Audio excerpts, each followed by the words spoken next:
Au nom de Jésus-Christ. Alléluia. Amen.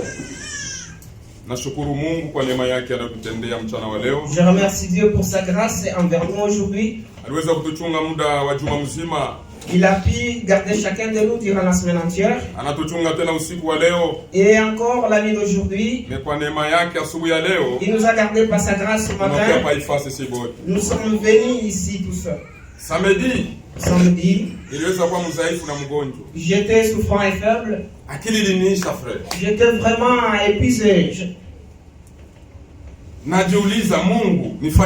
J'ai posé une question à Dieu, que ferais-je? Que Dieu me bénisse richement. Bien que je parlais aux sœurs, j'ai parlé aux enfants. Mais pourtant j'étais malade. Toute la nuit j'étais malade. J'ai demandé à Dieu, dis-moi ce que je dois faire. Mais le ciel était silencieux. Alléluia. Amen. Dieu nous aime, mes frères. J'ai entendu à la porte à 5 heures. Une de mes sœurs a ouvert la porte. Alors je suis sorti dehors. Je suis allé dans la rue. Je disais à Dieu, quel dois-je faire? C'est-à-dire que j'arrête la prédication le dimanche. Je suis allé dans la rue. Je suis rentré à la maison. Je suis allé me promener jusqu'à l'asphalte. Je demandais qu'à Dieu qu'est-ce que je dois faire. Dis-moi ce que je dois faire. Alléluia. Amen. Et le moment où je suis rentré, je suis entré dans la chambre. J'ai commencé à méditer là-dessus. J'ai la grâce de Dieu descendre sur moi. Dieu nous bénisse. Alléluia. Amen. Je jette beaucoup de fleurs pour notre chorale. Vous avez tellement bien chanté, mes sœurs. Alors, je manque de fleurs à vous jeter. Que Dieu vous bénisse. Tel que vous chantez, que votre vie puisse progresser comme ça. Alléluia. Lorsque nous chantons comme des anges, et notre vie également doit continuer dans la sanctification. Nous ne régressons pas, mais nous allons de l'avant. Victoire en victoire. De victoire en victoire. Succès en succès. De succès en succès. Bénédiction en bénédiction. De bénédiction en bénédiction. Élévation en élévation. Alléluia. Amen. Dieu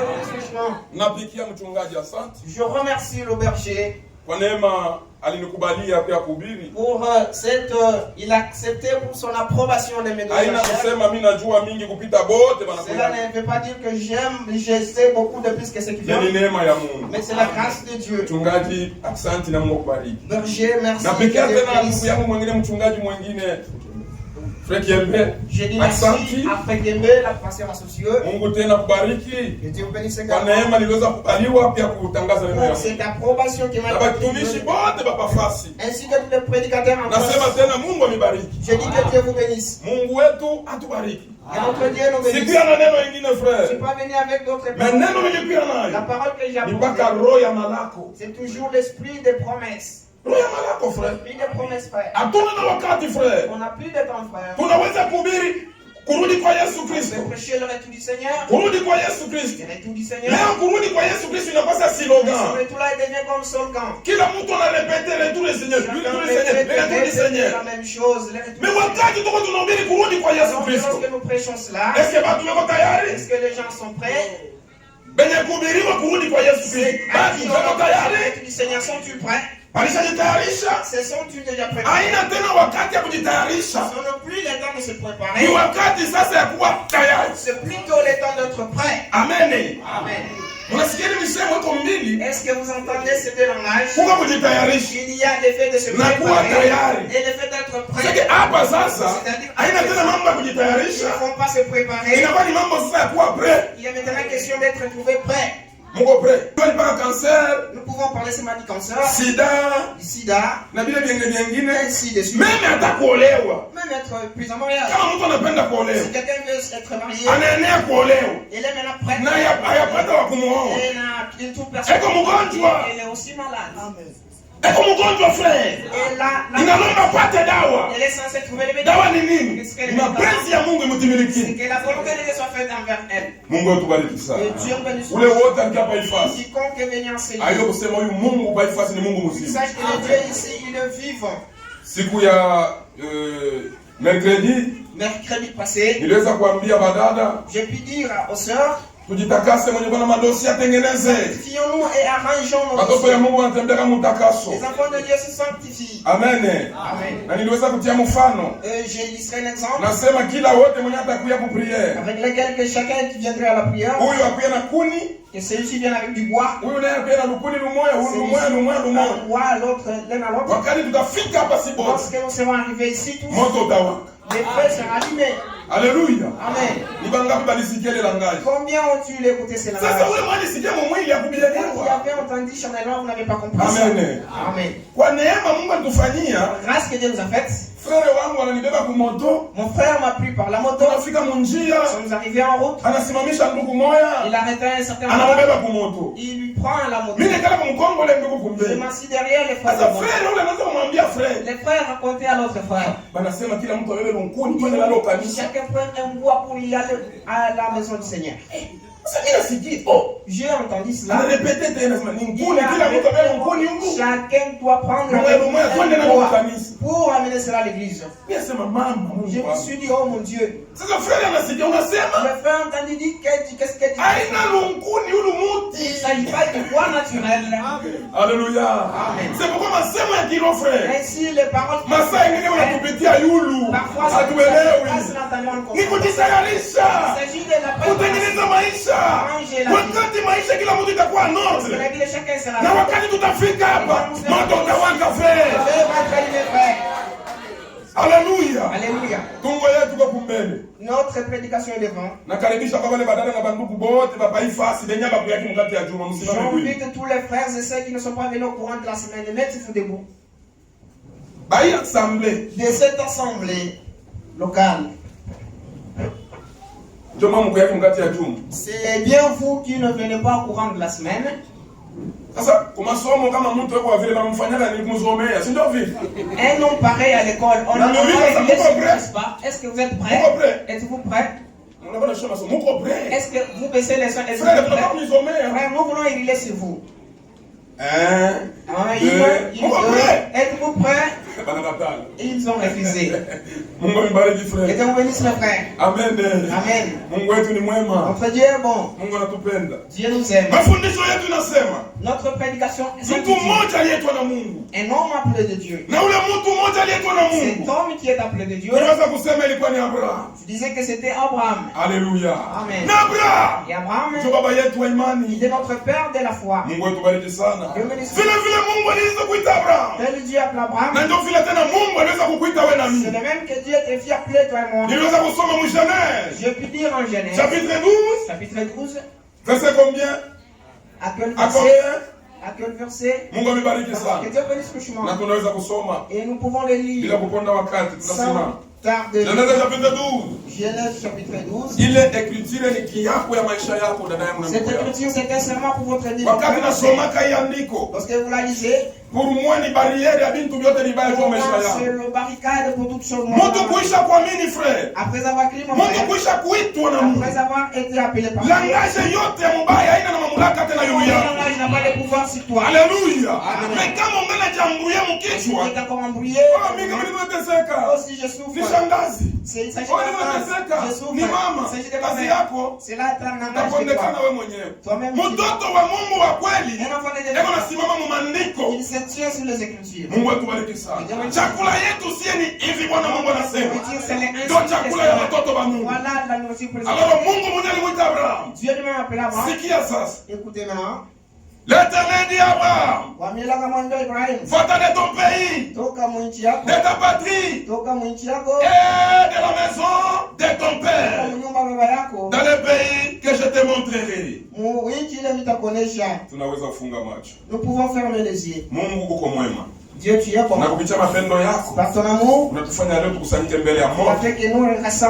Neno yako ni maji. Neno yako tena ni moto wa kuteketeza ubaya wote. Kumbuka dada yangu na ndugu yangu alikuwa hapa Ifasi. Rappelle-toi de mon frère, ma sœur. Kumbuka sacrifice yake. Rappelle les sacrifices. Asinione mimi kuone wewe Il ne mkazi. voit pas moi plutôt toi. Mungu mtakatifu ni acha kwako. Je laisse ça entre tes mains. Kwa jina lako Yesu Au Kristo. nom de Jésus Christ. Amen. Amen. Alléluia. Alléluia. L'éternel Abraham, va-t'en de ton pays, de ta patrie et de la maison de ton père, dans le pays que je te montrerai. Je ferai de toi une grande nation. Ndio maana kweli Mungu anaweza kumwambia Abraham, Abraham, toka ndani ya nyumba ya wazazi yako, toka ndani ya bulongo bwenu, toka ndani ya asili yenu. Mie Mungu kuisha kukutosha, kuisha kukuita, kama unaitika kutoka, nitakufanya kuwa baba, baba wa mataifa. Mungu atubariki sana. Tunashuka. Je ferai de toi une grande nation. Et je te bénirai. Je rendrai ton nom grand. Et tu seras une source de bénédiction. Je bénirai ceux qui te béniront. Kanisa tuko pamoja. Mungu anasema atabariki wale watakaokubariki wewe.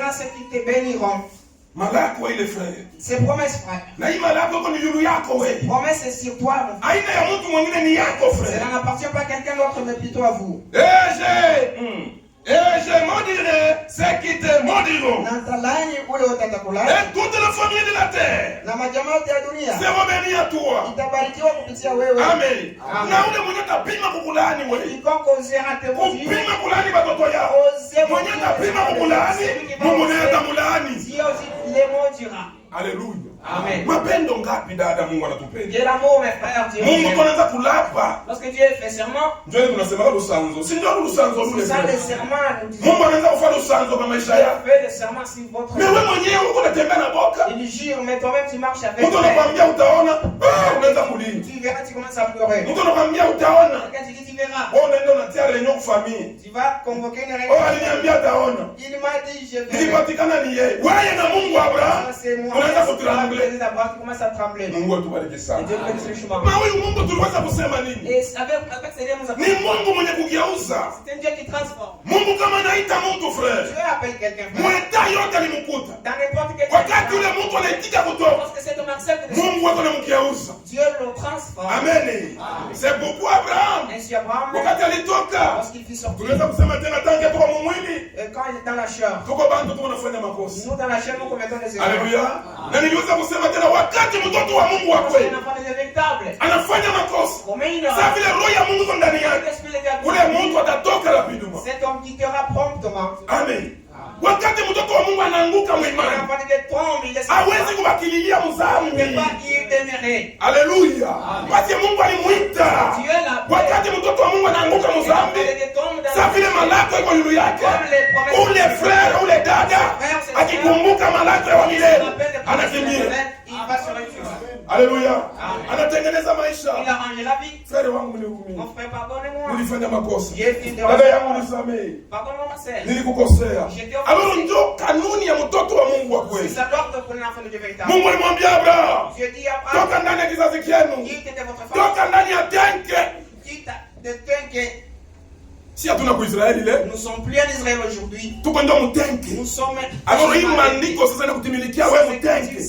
Toka ndani ya udongo wako. Quitte de votre Toka ndani ya kizazi chako. quitte de votre famille. Toka ndani ya asili yako. Quitte de votre Ni Mungu ule sasa ndio nakwambia. Toka mwakili yako ya masomo ile masomo toka. Intellect, quitte de là. Haleluya. Abraham alisikia. Abraham fit Na Abraham kisha kusikia. Aliweza kumwambia mke wake. Il dit à son Mke wangu Mungu anatuita. l'épouse Dieu nous appelle. Mungu anakuita sasa ndio. Mungu ananiita. Sasa inalomba nini? Il faut tutoke. Qu'est-ce qu'il faut? Nous devons sortir. Nous sommes appelés à sortir. Tunaitwa juu kutoka. Alléluia. Amen. Il faut kutoka. Nous devons sortir. Ndani ya jamaa ya Abraham. Dans la famille Walikuwa d'Abraham, matajiri. ils étaient riches. Walikuwa na manyama, mangombe, mambuzi. Yote walikuwa navyo frère. Hawakuwa maskini. Ils étaient pas Na Abraham alikuwa mtoto mwenye kupendwa ndani ya kizazi chao. un enfant aimé de leur papa. Nilisema walizaliwa wangapi? J'ai dit qu'ils étaient les amants Wa d'Abraham. kwanza alikuwa ni nani? Le premier c'était qui? Abraham. Abraham. Mwingine alikuwa ni nani? Le suivant c'est qui? Ha? Qui? Baba yake Abraham Le père d'Abraham. alikuwa ni Fils Terach.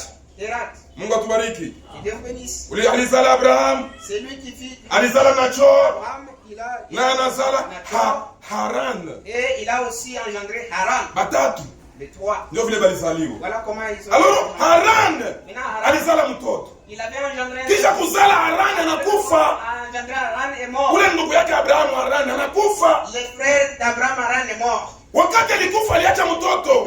Il est sans fils. Na mtoto wa ule Haran. Et l'enfant de Haran. Jina yake ndio Lot. C'est celui qui s'appelle Lot. Mungu atubariki sana. Mnajua historia ya Lot? Connaissez l'histoire de Lot? Mke wa Lot mnamjua très bien.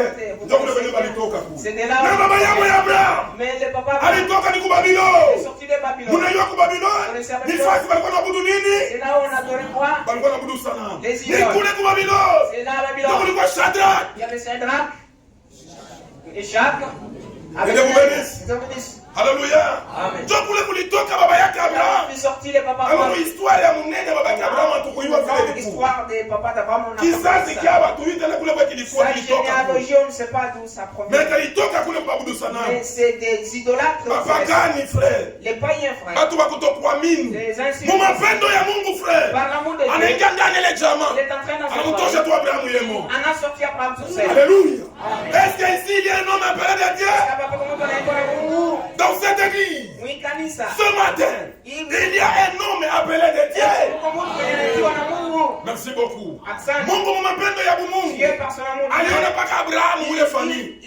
Anasema wewe niko nakutosha mwinja. Moi je te sors de cette famille. Hapana kesho. Pas demain. Mais leo. Mais aujourd'hui. Ndio unakutosha mwinja famille. Je vais te sortir de cette famille. Hapana juma kesho. Hapana mwezi kesho. Mungu anasema nakutosha wa familia leo. Na kisha watu itika kutoka unataka pima kukulani na yataini. Kisha watu itika kutoka unataka kubariki na yatabariki. Na kizazi chako kyote itakuwa ni baraka. Ta génération sera bénie. Nani atakugusa wewe? Qui va te toucher toi mon frère? Ni nani atakugusa Qui est celui-là mon frère? Mungu atubariki sana. Ule mwenye kwa ndani yako. Celui qui est en toi. Eko na nguvu kupita mwenye kwa dunia. Plus fort que celui qui est dans le monde. Nous marchons avec l'assurance frère. Nous marchons avec conviction. En disant nous sommes les enfants de Dieu. Nous sommes les appelés de Dieu. Nani atakugusa wewe? Qui vous touchera? Wewe uko sa inware ya mulicho. Tu es comme la prunelle de l'œil. Cette prunelle, si vous vous mirez, vous allez voir. C'est comme ça que Dieu vous considère. Est-ce que tu le feras? Qui sera cela? Mais de nous-mêmes, nous avons la grâce dans mon nom. Échouer à appliquer cette grâce. Alléluia. Abraham, à la sortie, il a eu comme pitié. Dieu lui a dit de sortir toute seule. Mais Abraham alikuwa na bibi. Abraham était accompagné bibi yake alikuwa ni Sarai. Sa femme c'est Sarai. Bakutoka na bibi yake. À la sortie, il prend sa femme. Moya. Une. Kuongeza moya. Il a ajouté une. Mon mariage inafanya ngapi? Dans le mariage, ça fait combien? Hapana deux. Ce n'est pas deux. Mundoa. Dans le mariage. Moya. Plus un. Est égal à combien? Est égal à 1. C'est pourquoi bilikuwa nguvu Abraham atoke amwache bibi yake. C'est difficile qu'Abraham sorte toute seule. Wakati Mungu anaita Bwana. Lorsque Dieu appelle Mungu anaita na bibi. Dieu appelle même la femme. Mungu atubariki sana. Na wakati Mungu anatuita tumtumikie. Dieu nous appelle à lui servir. Na bibi yetu wenyewe kunaingia mkazi. Et nos femmes aussi participent à l'œuvre. Amen. Bibi watumishi. Wanapaswa kuingia mkazi wa Bwana yao. Et ils sont dans l'œuvre de leur. Unapaswa kujua Bwana yangu atavala veste gani. C'est de savoir mon mari va se revêtir de quelle veste. Mungu atubariki sana. Atavala kilango gani? Quelle chaussure il va se atatoka saa gani? C'est-à-dire uko saa bibi wa soda. Il est comme la femme d'un soldat. Mungu wetu tubariki sana. Abraham. Mungu wake dans sa pitié, il prie avec lui Lot. Wakati anabeba Lot, lorsqu'il prie, Mungu wa kumbingu anaangalia. Abraham nilikwambia utoke wewe moyo. Abraham, je t'ai demandé de sortir. Unabeba Lot. Tu as pris avec toi Lot. Safari yako itakuwa mrefu. Ta marche sera longue. Il faut tusikie roho ya Mungu vile wanasema juu ya kanisa. Il faut prêter attention si c'est que l'esprit de Dieu dit à l'église. Mungu atubariki sana. Et bienvenue sur le chemin. Kile roho ya Mungu iko nasema ndio kile kenyewe utafamba. Hapana vile nilisema mama yetu wakambo yetu parce que nos ancêtres et nos mamans. Mais kile kenyewe kusema roho ya Mungu juu ya kanisa. C'est que l'esprit de Dieu dit sur l'église. Alléluia.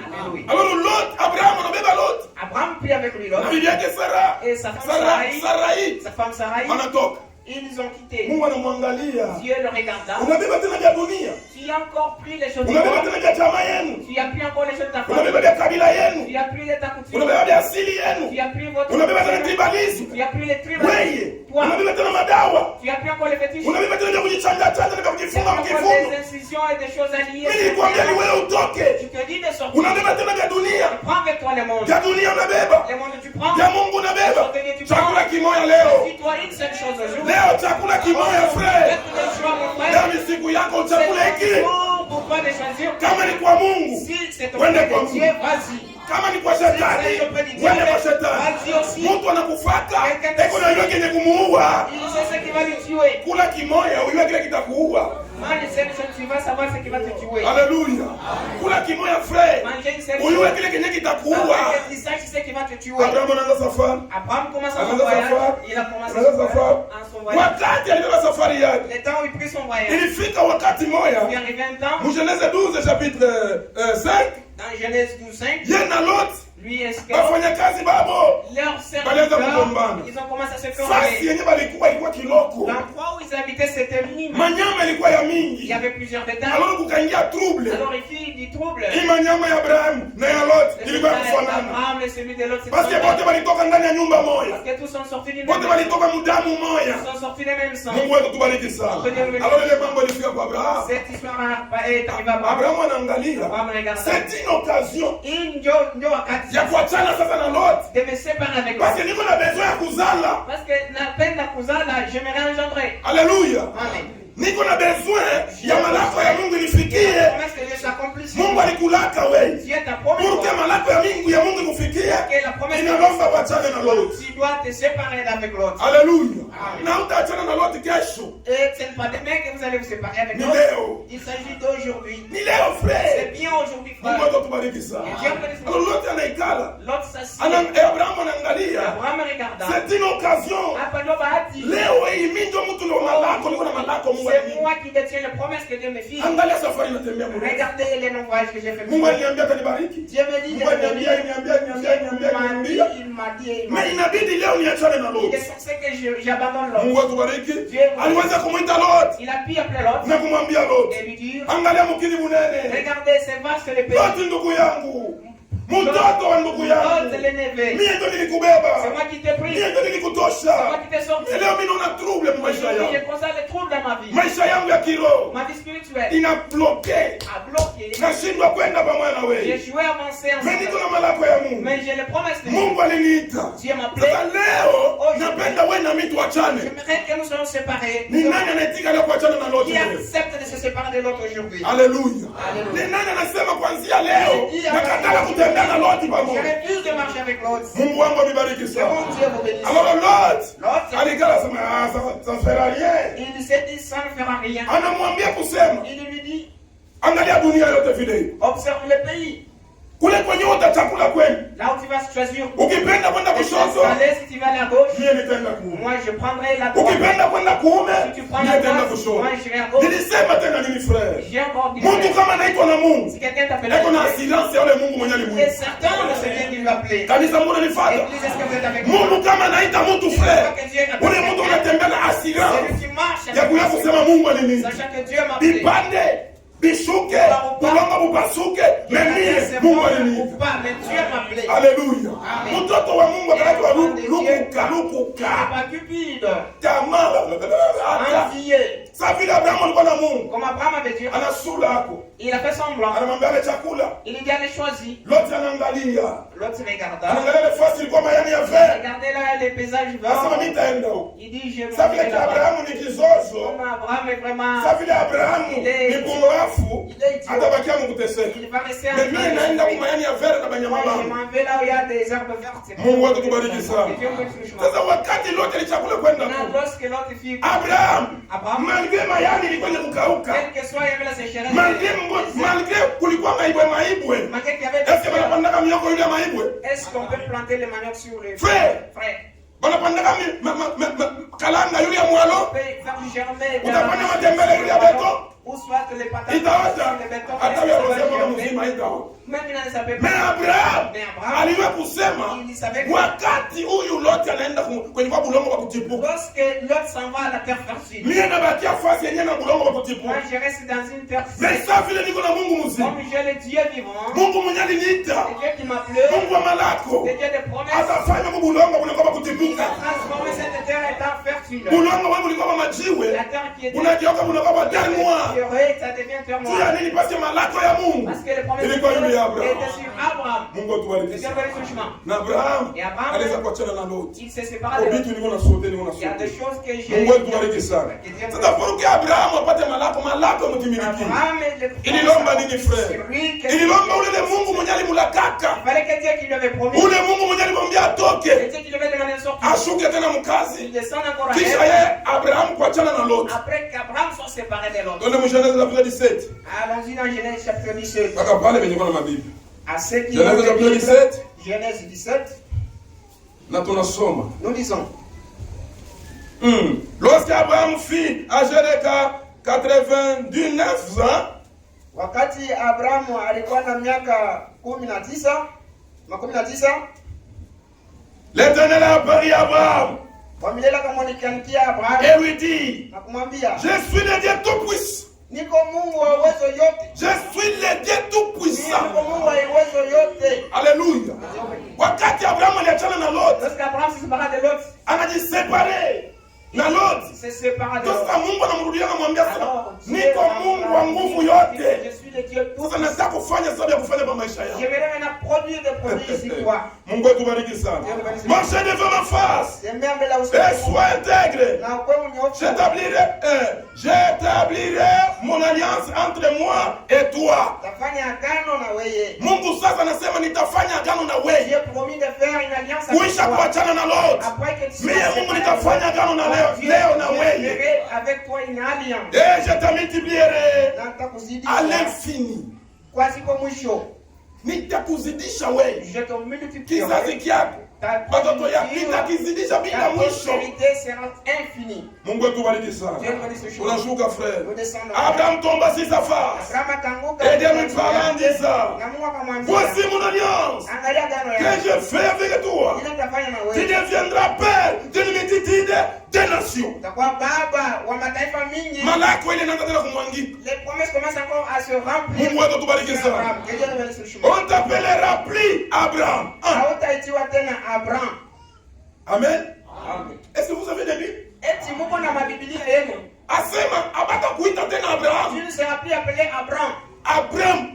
Abraham. Wakati alitoka ndani ya nyumba ya wazazi yake. Lorsqu'il sortit de la Alikuwa anamuita Abraham. il fut appelé Abraham. Inalomba sasa vile alikutana na Comme Mungu. il avait rencontré Vile aliachana na dunia. comme il s'était séparé. Jina ya Abraham ibadilike sasa. Abraham soit changé. Kanisa tuko pamoja. Église sommes Mungu ensemble. wetu tubariki sana. Dieu bénisse le chemin. Asema OK, merci. On ne t'appellera plus Abraham, Hautaitwa tena mais ton Abraham. nom sera changé. Ton nom sera Abraham. Jina lako itabadilika kuwa Ibrahimu. Alléluia. Car je te rende père d'une multitude de nations. Alafu nakufanya baba wa mataifa Je mingi. te rendrai fécond à l'infini. Upate kuzidika bila mwisho. Je ferai de toi des nations. Tafanya kwako kutoka Et des rois sortiront de toi. Wafalme watatoka tokea wewe. Mungu akubariki sana. Wakati Abrahamu anaishi ndani ya Mungu. Abraham pratika la Wakati Abrahamu anajitenga na vya dunia. Abraham se sépare. Wakati Abrahamu maisha yake La inageuka. vie d'Abraham Inabadilika. Anatoka kutota. il sortit. Anaachana na tota. Anaachana na kunguru ya mabwe. Wakati aliachana na vile vyote. Maisha ya Abrahamu wakati ibadilika. Mungu aligeuza jina ya Abraham inakuwa Abraham. Abraham. Mungu anabisikia. Est-ce que vous comprenez cela? Mungu atubariki sana. Dieu bénisse le chemin. Sasa nilisema Dieu a dit, kama Mungu anaita mtu si Dieu appelle quelqu'un, 1 plus 1 est égal à 1. moja kuchanga na moja inaleta moja. Haleluya. Bilikuwa nguvu Mungu abadilishe tu Abraham. C'était difficile que Dieu transforme Abraham Ashinde mbadilisha Sarai. et qu'il laisse Sarah non transformée. Safari ingekuwa tena nguvu La sana. marche est compliquée. Basi huyu mmoja mwenye kuokolewa, Parce que le Dieu qui l'a sauvé, huyu mwingine mpagani. l'autre n'est pas sauvé. Itajikomplike. Ça va se compliquer. Mungu atubariki sana. C'est pourquoi nous sommes censés dans cette église. Ainsi tunalazimisha Vous mwenzako. vous êtes les célibataires. Mwe hamuya oa. Nous nous marions. Olewa selon la parole de Dieu. Pas selon les histoires de nos ancêtres. Pas selon les courants de ce monde. Nous nous marions selon la parole. Que Dieu vous bénisse. Si à toi, oui, Dieu a beauté à dunia. Nous ne marions pas la beauté de ce monde. À toi, oui, Dieu a ma bassin. On ne marie pas de bassin. Si vous n'avez pas fait neno ya Mungu, ndio kwa caractère ya Mungu ndani ya mtu. La nature de Dieu dans une personne. Mungu wetu tubariki sana. Tutafika kule pote frère. Nous y arriverons. Alors ililomba Abraham. Wakati jina mabadilika, Mungu abadilisha tena na bibi yake Sarai. Twende frère, chapitre 15. Genèse chapitre 15. Dieu dit à Abraham, tu ne donneras plus à Sarai ta femme le nom de Sarai. Mais son nom sera Sarah. Je la bénirai et je te donnerai d'elle un fils. Et je la bénirai et elle deviendrait des nations. Un roi des peuples. Des rois de peuple sortiront d'elle. Mungu wetu tubariki sana. Unaona mapendo ya Mungu frère? Mungu kama anaita mtu, ule mtu anakutana na Mungu face à face. Na maisha ya ule mtu inapaswa kubadilika. Amen. Lorsque Dieu nous a appelés, premièrement, Dieu nous appelle pour nous sauver. Alléluia. Deuxièmement, troisièmement, Dieu nous donne son esprit. Alléluia. Si Dieu appelle quelqu'un, cet homme doit marcher conformément de la parole de Dieu. Et l'esprit de Dieu doit demeurer en lui. Amen. Lorsque Dieu sauve quelqu'un, Dieu ne sauve pas à moitié. Lorsque Dieu sauve, il sauve en totalité. Il ne peut pas vous sauver aujourd'hui à moitié. Après 2026, il vient aussi, il vous sauve. 2027, il vient aussi, il vous sauve. Non, ça c'est joué, frère. Mais lorsque Dieu appelle quelqu'un, lorsque Dieu sauve quelqu'un, il le sauve en totalité. C'est pour du bon. Jusqu'à la levement. Mungu wetu tubariki sana. Mapendo ngapi Mungu alikupenda? Angalia vile alimwita wetu Abraham. Regardez comment Dieu a pris. Il le change. Et il est transformé. C'est comme ça qu'il va aussi te convertir. Dieu a pourvu un agneau. Ça c'est une prédication de Frère Branham. Page 7. Paragraphe 11. Paragraphe 11. Dieu a pourvu un agneau. Page 7. Page 7. Paragraphe 11. Paragraphe 11. Oh! Si Abraham a cru à Dieu, parce que Dieu l'avait dit, alors nous étons la postérité d'Abraham. Nous avons le même type de foi qu'Abraham avait.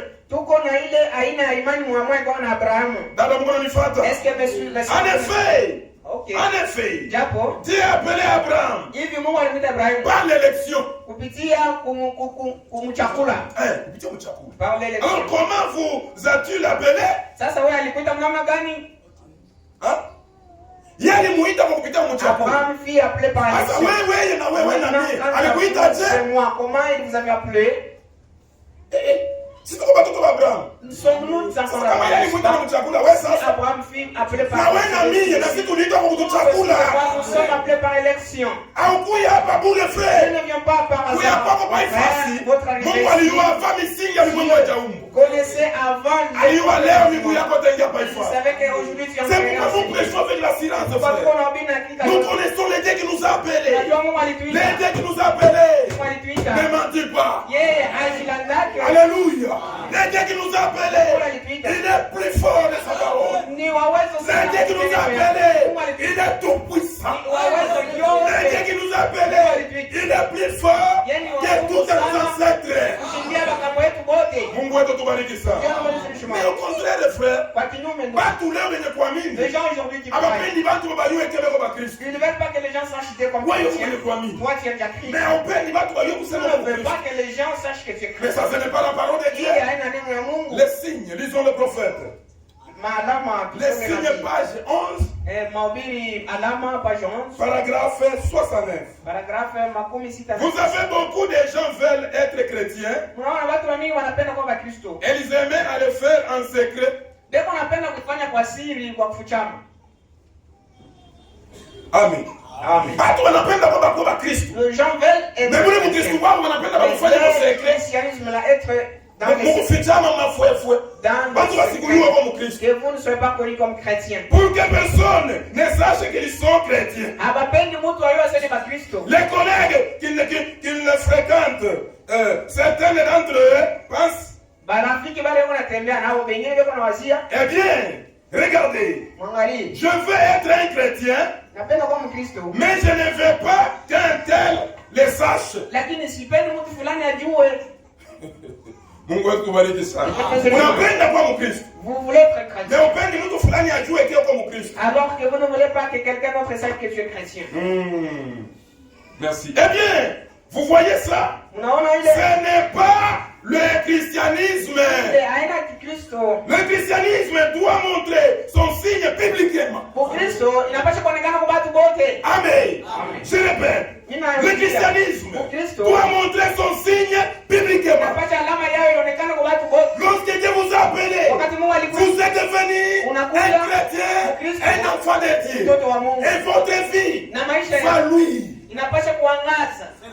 Nous sommes disciples. Est-ce que vous savez cela? Tuko chumvi ya dunia. Kuisha kuamini frère bantu wote kwa Kristo wetu. Alléluia. Dans la vie publique, OK. Au bureau. Sur la rue. Sur la rue. Quand le problème survenait. Wakati mambo inakuya mon Kristo, quoi que ce soit à l'église, hata kama ni kwa kanisa, mon Kristo, partout arrière, mon Kristo, les sons et les signes, ile mulilio ndio alama, damu ndio alama, et les signes doivent être appliqués, na ile alama inapaswa kuonekana. Voyez-vous? Ou alors l'alliance n'est même Mungu wetu tubariki sana. Ukristo wetu frère, notre chrétienté doit se montrer partout. Au travail, nous sommes chrétiens. Au champ, nous sommes chrétiens. Et votre limite de champ, que les gens sachent que tu es chrétien. Je puis conseiller un frère. Il a construit, il a pris un bois dans le champ. Il a donc taillé cela, il a fait comme ça pour pouvoir confronter les gens. Il a même donc la statue, les gens viennent. Ils ont rencontré cette statue, ils sont épouvantés. Il a dit, ah, vous allez mettre fin. Je lui ai fait bénir. C'est que tu avais ce que c'est ça. Regarde nos champs, c'est Christ. Alléluia. Notre fauteuil, c'est Christ. Si tu as un véhicule, l'ange de l'Éternel campe autour de ceux qui craignent Dieu. Alléluia. Et si vous craignez Dieu, l'ange de l'Éternel campera de vous. Dans votre maison, l'ange de l'Éternel doit camper. Dans votre famille, l'ange de l'Éternel doit camper. Dans votre travail, l'ange de l'Éternel doit camper. Au champ, l'ange de l'Éternel doit camper. Alléluia. Amen. Mungu wako kubariki sana. Wa milliers de frères. L'Éternel est frère. Unashuka kufuata mtu kwa dunia. Il descend suivre l'homme sur la terre. Ni wakati maisha yako inaachana na dunia. C'est lorsque ta vie se sépare de la vie de Dieu. Wakati unajitenga na dunia. Lorsque tu te sépares du monde. Maisha yetu frère. Nos vies frères. Musoko. Au marché. Tuko ba Kristo. Nous sommes chrétiens. Bombo moteur. Sur la moto. Amula machine. Amula machine. Aba bengine bana tukanana. D'autres là qui injurient. Mais oui, hapana kutukanana. On ne les fait pas. Baale ba yo kusema kama kwa Mkristo bai yale. Ni waye. Mais s'il y a les chrétiens, c'est bien lui. Alléluia. Amen. Wakati wanaita mamotari wende kumaide pesa na kushika on a fait appel au motard pour aller à wende wa kwanza wende kwa mbele. C'est toi le premier qui est devant. Unijazie carburant, unijazie carburant. Wewe. Remplissez du carburant. Toi là. Unijazie carburant. Remplissez. Unataka kwenda kushina feke? Tu veux aller chez les gens fake? Unataka kwenda nini? Unataka kwenda kuide pesa? Wewe ndio kumbele na moto. C'est toi qui es devant avec ta moto. Ambu la machine frère, ambu la machine. Frère, comment Auna naya? Est-ce que Mungu alikuita? Est-ce que Dieu t'a appelé? Mungu alikuita? Dieu t'a-tu l'appelé? Niliambia frère moi vile frère. J'ai vu dire un frère. Naona maisha yako yanakuwa mfupi. J'ai vu ta vie devient tout. Ananiangalia anaanza kulia. Il m'a regardé comment ça. Parce que ananijua très bien. Parce qu'il me connaissait bien. Wewe unaanza vile unaanza kusema vile unafanya na ndio vile vitafanyika. Il sait que c'est qui va s'accomplir. Maisha yako yanakuwa mfupi. Ta vie devient courte. Siku moja baada ya pesa wanatomboka. Un jour les idées Frère naye anaingia le frère aussi est en train là. Bale ya kwanza. La première balle. Inaenda kuna defia bale wote bafagabo. Est en train de Kuna defia bale bafuayu. Bale wote inaenda kumfuata paka yeye. La balle a suivi. Chini. Il est tombé par terre. Masikio. Les oreilles. Masikio ni kufanya nini? Les oreilles sont comment? Masikio ni ya nini frère? Les oreilles sont là pourquoi? Mungu atubariki sana. Dieu nous jugement. Toka ndani ya jamaa yako. Quitte ta famille. Toka ndani ya kizazi chako. Quitte de votre Mungu ako anakuita mchana wa leo. Dieu t'appelle ce matin. Alléluia. Achana na dunia frère. Na vyote vilikuwa mdunia. Tout ce qui s'y trouve. Oh, mtu mmoja kwa nakabiliana madawa ya chance partout. C'est il y a quelqu'un qui donne les petits. Mtu mmoja anaitwa na Mungu frère. C'est lui qui appelait de Dieu. Si yeye watu kanake tena chance. Nous on n'a pas de chance. Chance ni langage ya bapagani. La chance c'est un langage de païen. Nous avons de la grâce. Unasikia pale tunachana frère. Vous voyez Bapagani ni chance. Les païens. Merci ni neema. Nous il s'agit de Neema nini? Golgotha. la grâce de Golgotha. Alléluia. Neema ya Golgotha frère. Tuko na neema. Kupitia kazi ya Golgotha. Mungu atubariki sana. Mungu atubariki frère. Chance yetu si ni kuishi neno. Ndio basi. Hakuna vingine. C'est tout. Kwenda kule kilokamba kurefu paka hivi. Vous prenez une corde longue comme ça. Kujifunga mkifuno. Tu mets dans la hanche. Nasema ndio chance. Utakufa mzambi. Tu vas mourir dans les péchés. Dunia kwa milele. Mchana wa leo unakuita. Ce matin il t'appelle. Mungu atubariki sana. Alléluia. Haleluya. Hakuna bahati nyingine nje ya neno ya Mungu frère. Ndani ya neno ya Mungu mko vyote frère. Ndani ya neno ya Mungu mko baraka ya roho. Ndani ya neno ya Mungu mko baraka ya Mungu. Ndani ya neno ya Mungu mko mabibi. Ndani ya neno ya Mungu mko mabwana. Ndani ya neno ya Mungu mko manyumba. Ndani ya neno ya Mungu mko mashamba. Il y a aussi des champs dans la parole de Dieu. Sasa wao na besoin nani? Maintenant, qu'avez-vous besoin? Takuombea. Je vais prier pour toi. Usha kukuombea. Après avoir prié pour toi, Uikale hapa na egoisme yako ile egoisme. tu restes avec ton égoïsme là. Uko naingia mkanisa chwa. Tu entres à l'église comme ça. Kutoka tena una besoin na mtu. En sortant, tu n'as plus besoin de personne. Unaenda. Tu t'en vas. Wewe unaingia besoin na mtu mkanisa. Toi, tu ne nécessites personne dans l'église. Un lâche. Mtu wa kwachilia. Fasi ya bantu ba vile ni kwa mfait. Là, c'est l'endroit pour. Dieu ne travaille pas avec les lâches, frère. Mungu asitumikake na bale bakwachilia. Dieu ne travaille pas avec les lâches. Asitumikake na watu wakwachilia vitu. Que Dieu vous bénisse. Un lâche. Mtu wakwachilia vitu. Cet homme-là. Ule mtu ule. Est waboka sana. Et il est trop peureux. Atashinda kutembea na neno ya Mungu. Il est joueur marcher avec. Un lâche. Mtu Ni wakwachilia. mtu wa haya. C'est quelqu'un de. Atashinda kuonesha bantu kile kenye anaamini. Il va échouer des Mais si yetu kuonesha kile kenye tunaamini. Mais nous nous montrons ce que nous croyons. Alléluia. Amen. Tunaamini tungali baloko frère. On a crié, on était encore Tunajikuta kwetu na badada ba frère. Benye walifukuziwa kwao kwa nyumba yao tu waliamini mchunga wakati wa mwisho. parce qu'ils ont crié au message dans la. Ile vitu muna viona tena leo. Est-ce que vous voyez encore ces choses là? Nyangule mwenyewe anayua kwa kile mwenyewe anamoya vile nyangule mkono. C'est lui qui connaît une personne pareille qui puisse lever le doigt. Kanisa mzima. Toute l'église. Tuliishi frère na ba frère benye tuliota kanila avec les frères avec qui on a. Wakati mtu anakutana na ujumbe wakati wa mwisho. Kitu cha kwanza ni roho. Premièrement c'est le cœur. Le cœur bas. Inaweza kukonga. Le cœur bas. Nini basi anakutana na ule nyumba mbingu na dunia. C'est que c'est il a rencontré. Haleluya. Wakati anakutana na hii parole. Biko nguvu vile mtu aliingia na ndio atoke tena vile ni. Kwa Yesu tu unaenda na machozi. Wewe tunarudia na furaha. Mungu wetu tubariki sana. Sasa utafanya nini? Sikia sasa frère. Nabii yule. Le choix d'une épouse. Uchaguzi wa bibi harusi. Page 5. Page 5. Paragraphe 30.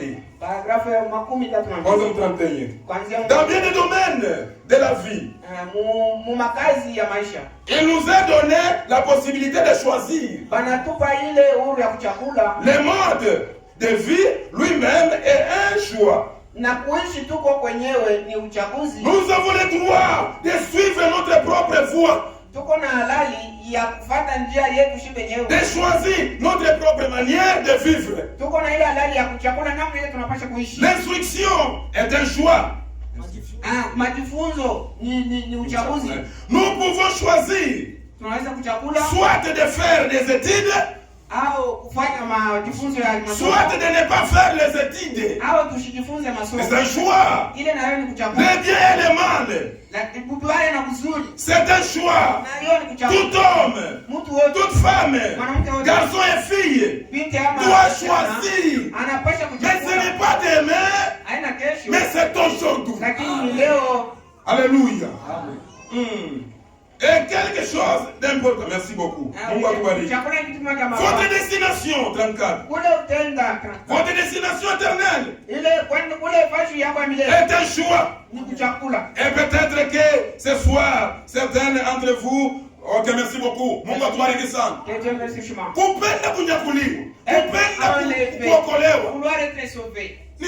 C'est un choix. Alléluia. Amen. C'est un choix. Ukipenda sasa nitafunda masomo mama. Vous voulez étudier? Mimi napenda niongeza masomo. J'ai besoin de commenter encore. C'est un choix. Donc sema mama mimi nakatala kufunda masomo. Je refuse, je ne tu ya nini sana napenda niowe. Ni choix. C'est-à-dire mbele yako kuko uchaguzi huyu. Il y a deux choix. Mungu atubariki sana. Notre Dieu bénisse. Frère, unipe kale kabaton kale mnakaa nafaka corbeille kale mniletee le muti. Frère, amenez-moi les bâtons sur lesquels vous avez accroché la corbeille. Oui, encore rapide, frère. Et donc, bâton là, venez avec cela rapidement, j'aimerais. Maisha yetu tunatayarisha wakati tungali pa dunia. Nous préparons notre vie lorsque nous sommes en Leta frère. Maisha yetu tunatayarisha wakati tungali pa dunia. On la prépare un temps sur la ukishakufa frère, mambo inaisha. Mort, c'est fini. Kama unaenda Kasangiri kulubumbashi. Je suis pas à Kasangiri à Lubumbashi. Soma kunisalaba. Et lisez sur les croix. 92. Vous verrez 1998, 80, 2000 ans. Biana biko nakufa usiku na mchana. Les jeunes meurent jour et nuit. Frère, watu wanakufa bangali bote. Les gens meurent encore. Ni wakati kutengeneza maisha. C'est le temps d'arranger la vie. Hapana kulalia kudunia. Ne font pas vous attacher. Kuko watu pa dunia wenyewe walikuwa na nguvu kukupita wewe. Il y a ce qui était le plus fort de Kuko watu pa dunia frère, analala na mwanamke 6 par jour. Est-ce que utaweza? Par jour, est-ce que na hiyo tomsoko na kula na bimakurebe ya madawa utaweza? Mais wale watu wote walipita na dunia. Mais tous ces gens sont passés par le monde. Frère, kama kuko mtu alikuwa na kitapa pa dunia. S'il y a quelqu'un qui s'est vanté sur la terre. Ni Mobutu. C'est fille Mobutu. Naanza. Je commence. Mobutu. Sese Seko. Kukungwendo. Wazabanga. Na milele.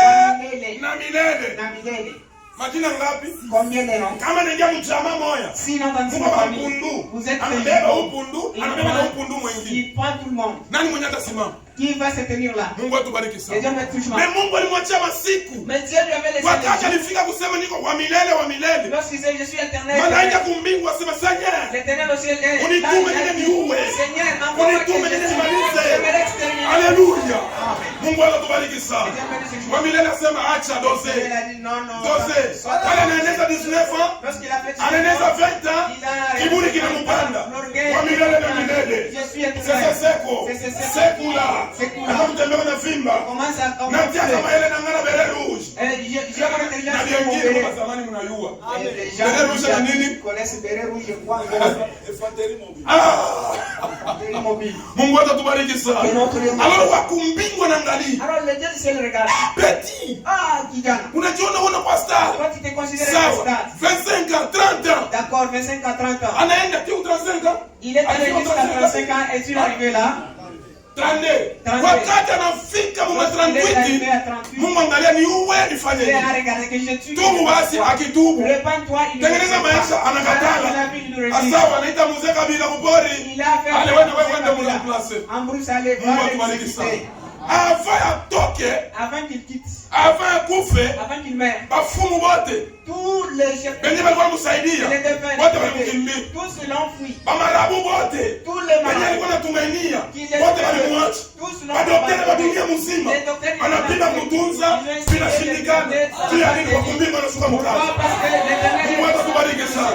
Alléluia. Masiku ngani naishi frère. Ni neema Mungu anakuachia. Mungu atupatie uzima, tutufanye mafere yetu. Mungu atupatie buzima tutufanye ambiance. Mais Mungu atupatia buzima. Tutafute. Alléluia. Alors, magonjwa ya mikoyo na mbamba president. La maladie de pouvoir pisser. Mamiliari iko na. Des milliards de la Daktari wanatunza wanachoka. Les docteurs ont soigné, ils se sont Wanashindwa vya kufanya frère. Ils ont joué quoi faire. President de la République. Le président de la République. Anaweza kutembea kipomba. Il commence à marcher avec. Anaweza kumbamba. On le tenait. Président ule. Un président.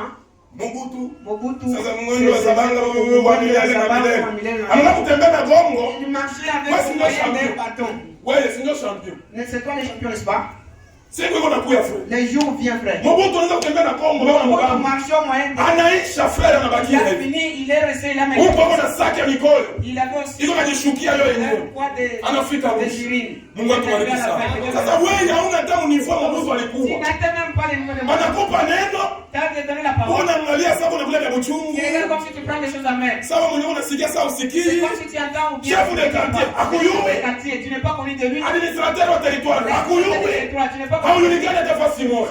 Kimbilia kwa Yesu. Yesu anakuita mchana wa leo. Yesu anakuita. Achana na dunia. Yote ni vya kubaki. Yesu Kristo ndio kanisa. Mungu wetu tubariki sana. Aliniomba sasa. Mzee na Mobutu kaikae pamoja waongee. Mobutu anakataa. Mobutu a refusé. Mandela na babeba. Mandela les a. Wanaenda kuongelea mbato Museya. Ils sont partis dialoguer dans le bateau. Mungu wetu tubariki sana. Sasa Mobutu anaona kataka kumwangalia mzee. Mobutu maintenant refusé de regarder Mzee. Anaona angalia kupembeni. Il regardait de côté. Mzee anamwambia tuongee, tutengeneze nchi. Faisons le dialogue pour arranger les pays. Mobutu anakataa na anaangalia kupembeni. A refusé regarder. Watu wale wenyewe aliua. Les gens qui l'avaient tué. Anaanza kumuita sasa. Commence à l'appeler. Kuya. Viens. Kuya. Viens. Wakati yako inaenea sasa. Son temps est arrivé. Bana ndoa ya watu ile yenyewe alifunja. Les mariages des gens qui l'avaient brisé. Anabeba bibi ya mtu. Il prend la femme d'autrui. Anaua bwana. Il tue son mari. Bwana anaenda mkulia. Les maris. Pale wote wanaanza kumuita sasa. Tout cela commence à l'appeler. Kuya wakati inaenea frère. Mungu atubariki sana. Alikufa nufu sana kuku. Il est mort comme une poule. Alléluia. Alikufa sana kuku. Il est mort comme une poule. Frère, maigo yako unaona majiwe makuta ni yote ni vya Mungu wetu. Hapana kwenda kuchanja dawa tu ya kalolo kakufa na kobate. Mwenye nyumba kuife ni baba yetu. Haleluya. Mwenye nyumba kobate ni baba yetu. Yote tuko navyo mikono. Mungu atubariki sana. Sasa mambo yako hapa ni je? Mtu wangu wewe. Voici mon bâton. Unaona vile huko? Ouais, comment ça se pose? Uko tout droit. Mon bâton est tout droit. Ndio maisha ya mtu hivi. C'est ça la vie d'un homme. Sasa wewe. Maintenant toi, kama unalalia huko, si tu te penches de ce côté, ndio kule mwenye utambuki. Voilà là où tu vas tomber. Kwa ba frère wanakataka makala huko. Il y a des frères qui kama unavuta muti huko bwima huko wewe kwenye kulala. Trouve un arbre penché comme ça. Unaanza kukata tu commences à couper. Baada ule muti unataka kuanguka utarudia huko. L'arbre commence à tomber. Ça va tomber par. Huyu muti wakati unataka kuanguka utaangukilia pale kule kule. Ça va tomber par. Maisha yako unamwachia nani? Ta vie tu as laissé ça. Maisha yako frère unamwachia nani? Ta vie tu as laissé ça à qui frère? Unalalia wapi? Tu es penché où? Kudunia? Sur le monde? Uwe kwa Mungu? Ukilalia kwa Mungu. Wakati Yesu atakuja utanyakuliwa. Alléluia. Na kama unalalia kudunia frère, utahukumiwa. Hii neno unasikia ni trompette kwa baba. Une trompette qui retentit. Mungu wetu tubariki sana. Un prédicateur, c'est un sentinelle. Nous prêchons seulement la vérité. Alléluia. Qui me donne.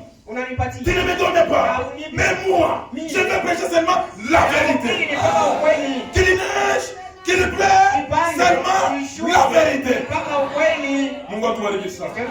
Siku moja ndugu Branham kuna ubiri. Anaprêcher la prédication Azusa si Azusa comme ça. Anakemea kidunia frère. États-Unis iliambia watu wafanye dhambi vile wanapenda. Akunywe balewe atembee nchi. Wakati roho ya Mungu ilishuka ndugu Branham. Anaanza kupiga parole. Kubarudisha kuneno ya Mungu. Wazungu wote kwa balcon. Wanatoka nje sasa ngombe. Mungu atubariki sana. Wanatoka nje ils sont sortis et ils injurent. Mahubiri gani? Quel genre de mtukana? Basi ya Kristo walikuwa pale wanasikia. Baada kumwambia Frère Branham, asema ni wewe ndio unatukana. Il s'agit de toi qui injure. Asema mahubiri gani ile? Nous sommes civilisés. civilisé. Frère, est-ce que vous êtes vraiment qu'est-ce que vous connaissez? Où vous êtes dans ce monde? Citez-moi 5 pays. Civilisation ndio kunaribisha neno ya Mungu. Wakati wa predicateurs civilisés, bado unapanda huko mshe. Unakuta kidunia kinayala mkanisa. Haleluya. Wakati wa predicateurs wenye kufunda masomo, wenye kufinyolea mafrancais. Wakati wanapanda mazabao, abapendi watu, baki zambi. Alors kidunia kinaanza kuonekana. Mais au commencement n'était pas ainsi. Alléluia. Kule tuliamini frère, bilikuwa nguvu onekana na kabelo kukichwa frère. C'est difficile de voir une scène avec mèche kabelo. Amen. Bilikuwa nguvu frère. Mais leo na babili ba prédicateur. Mais aujourd'hui même les femmes de prédicateurs. Mais c'est pas kao. Ils ont des mèches partout comme ça. Ça c'est l'immondanité. Il est ni kidunia. Alléluia. Et après avoir fait comme ça, lorsque toi, prédicateur, qui dois monter sur cette chaîne, tu vas prêcher quoi? Est-ce que tu vas condamner le péché? Tu vas condamner les cabellos? Tu vas condamner les mèches? Tu vas condamner le jeu de goutte? Pourquoi? Pour qu'on aille au Nyumba yako tele. Parce que tu es c'est les mensonges. Regardez. Il ne faut pas nous distraire. Ule mwenye anaitwa na Mungu frère. Il a de l'assurance. Alléluia. Inaleta kama kali frère. C'est là vraiment donne la vertu. Iki tuko leo frère haina neema, haina siye. Ni neema ya milele. Kwa kile kenye uko leo, haina wewe. Ni Mungu alikupenda frère. Mungu atubariki sana. Mungu ananifungia maisha yangu yote. Dieu a bloqué toute ma vie frère. Manyumba yote kubloke. Toutes les maisons bloquées. Nalia na choka. J'ai pleuré sans cesse. Alléluia. Nakatala hii kazi kumtumikia, nakatala. Je niais de lui servir. Mimi nilikuwa napenda nikale kule. Je voulais m'asseoir là-bas. Prédicateur anakuya. Un prédicateur vient. Mkutoka mimi nabeba veste. En sortant, je prends la veste, je lui donne. Alléluia. Amen. Prédicateur kama anakuya. Mkutoka nishataisha mokoto. En sortant, je nabeba yeye kutoka kufanya kama. Les chaussures. Nikusaidia mkazi ya Mungu. Ndio mission mimi nilikuwa nayo. Mais Mungu asema toka. Dieu dit quitte. Paka ubiri sijui kusema. Kusema tu sijui. Utahubiri nini za paka wewe? Nakatala sawa. Anafunga maisha yote kwa. Il a coincé toute la vie. Partout. Connaissance yote bloqué pour famille yote na kimbi. Familiare maetaje maduzi ndeko na banani kimbi. Tout le monde c'est ma bande. Ninasema sitakutumikia. Unakatala ale anabamba bibi yangu. Il prend ma femme. Asema hapa sana nitakuwa bibi. Il dit maintenant je vais tuer ta femme. Je dis oh, uwe bibi yangu. Tu es ma femme. Ya kwanza bibi anataka kufa. Premièrement la femme nikusaidie frère. Que ça puisse vous aider. Mungu atubariki sana. Nalia Mungu asema na mwache. Wende mkazi yangu sitaenda. Madame Oneve, je n'ai pas. Ya kulalamika tu anakatala. Comme ça partout je refuse. Alléluia. Anabamba tena paka bibi. Il se saisit kwa bibi tena bana pasula tumbo. Il a Mungu nirumia tena. Bibi Mungu pona sitaenda. Lorsque la femme a dit nakatala tena. J'ai encore refusé. Anabamba tena bibi yangu. Asema hii turu ni rufu. Mungu nirumia. C'est la mort. Alikuwa anaua mtoto kwa. Il a tué l'enfant. J'ai regardé les fils. L'enfant, j'ai pleuré. Kwenda maparcelle mapossession nilikuwa na banabamba na beba. Les parcelles que j'avais. Mamlaka niko nayo. J'avais les lotos. Serikali niko nayo. Kufuare niko nayo. Anabamba yote. Na kila kimya nasema huyu ni Mungu kwa Mungu. Je me suis dit, j'ai dit ça. Alléluia. Sasa nifanye nini? Watu wananitumikia. Il faut que j'aille servir. Makuta unamaliza. Vitu vyote unamaliza. Taenda wapi sasa nifanye? Simama. Il dit lève-toi. Ana usiku. La nuit. Wanaita Kishasa. Mimi nasema mnitumia tigeni hapo. Appelle Kishasa, envoie-moi le ticket que je m'en. Usiku nione mtu anaongea na Biblia. J'ai vu la nuit quelqu'un avec la Bible. Il me donne. Mimi mjitayarisha usiku niende Kishasa. Moi je m'apprêtais pour aller à Kinshasa. Mtu anaongea na Biblia. Quelqu'un vient me donner. Sasa mimi naanza kumuuliza wewe. Il commence à me demander toi. Ni mambo gani? C'est quoi? Mimi unaita usiku niende Kishasa. Wewe unanipa Biblia. Moi on m'a demandé d'aller à Kinshasa, on me donne la Bible. Kisha ndio la Biblia natia mwa hapa. Après il a pris la Bible et il a mis dans les. Naomba usubuhi. Les matin. Comme ça, c'était sur le lit. Papa, à vous ordonner Rumi. J'ai dit non, je m'agenouille. Pardonne-moi. Que Dieu me bénisse richement. Alléluia. Wakati ningebeba hii Biblia. Lorsque j'ai pris ce namwambia Mungu, watoto kama batakufa bakufe. J'ai dit à Dieu, si les enfants. Wewe uliniita. C'est toi tu m'appelles. Asema vile vyote vinyo uliharibisha uko capable kuvirudisha sasa. C'est que tu as détruit, tu es capable de les ramener. Mungu wako tubariki sana. Relation yenyewe iliharibika. La relation qui wakati unaishi neno ya Mungu, Mungu atarudisha frère. Banduku wote walikukimbia. Wakati unatembea neno ya Mungu atarudia. Mungu Mungu Abraham ni Mungu mzima. Haleluya. Mungu atubariki sana. Tunakuwa vagabo. Tunakuwa tembe. Nous si on nomme unaenda huku. Unafika kutabernacle nyingine frère. Wanapitisha kitunga hivi kunapita. Ils font circuler la corbeille comme d'habitude. Kitunga mbo 500. Et dans la corbeille il y a 500 francs. Amen. Amen. Mule ma 500, mule ma 50 francs. Moi on a comme 50 francs. Est-ce que vous voyez 50 francs une semaine, moi je sais pas 50 francs. Dans cette semaine qui a déjà vu 50 francs. Mais il n'a tumika. Mais les 50 francs au moins. Mtu anaenda kutoa 50 francs. Quelqu'un va bado mko chini. Les gens vraiment inaomba tena wewe unaenda kuhubiri, uende utembee na makuta mfuko. Unahubiri watu wanaamini kisha tena unababa na makuta. Les gens croient et tu leur donnes de l'argent. Alléluia. Mungu atubariki sana. Dada anafanya mtoto. La cérémonie avec l'enfant. Pasteur mtoto anataka kufa. Pasteur anamuombea. Pasteur anataka kufanya. Le pasteur il a manqué quoi faire. Kuna ni damu anaisha yeye. Donc il était un ennemi quoi. Ni ngapi? Wewe unaenda kuhubiri unatosha 40,000 francs. Toi tu pars prêcher tu donnes 40,000 francs. Au docteur Mutienda. Docteur veille est-ce sacrifice ya muza frère? Est-ce que c'est un sacrifice à négliger mes frères? Mungu kuisha kuita mtu. Après que Dieu ule mtu beko nakutana beko naongea. Mais rencontre Dieu il cause. Banaulizana. Ilikuwa mtu wa Moïse enda convaincre les Égyptiens. Aller convaincre les Égyptiens. Kama yako kuonana na Mungu face à face. S'il n'avait pas rencontré Dieu face à face. Kuonana kwa Moïse na Mungu face à face. Rencontre de Dieu. Silence ya kwenda kwa Egypte na kumwambia kusema Mungu ananituma. Haleluya. Wakati Mungu kunaita mtu, yeye anaconvaincre maisha ya yule mtu. Il convainc la vie de cette personne. Amen. Mungu alimuita Noe. Dieu a plan Noé. Noe alimonekania. Mungu alimonekania Noe. Na kumwambia tengeneza safina. Pale wote mwenye wakati mwenye walipashia kuokolewa. Tous ceux qui devaient être sauvés. Ililomba baingie msafina ndio waokolewe. Censé entrer dans l'arche pour être sauvés. Amen. Mwe wakati tena Moïse. Dans ce moment Moïse. Mungu alimonekania Moïse. Dieu a parlé à Moïse. Na kumwambia wende utoshe watoto wa Israeli. Il sort les enfants d'Israël. Ililomba Moïse afike kwa Egypte ndio watoto wa Israeli sasa wafanye nini? Les enfants d'Israël sortent.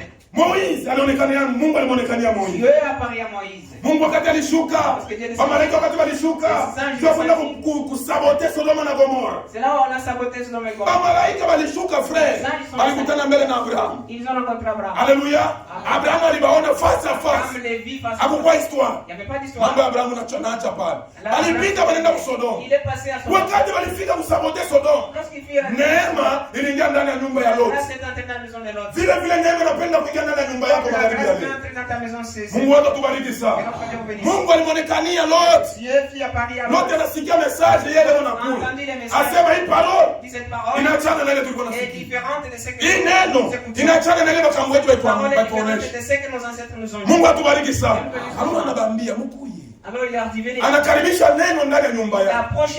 Anakaribisha neno ndani ya maisha yake. Lot anakaribisha neno ndani yake. Anamwambia sasa tulia kuchoma Sodoma. Ndio vile asema ujitayarishe. Wewe nyumba yako.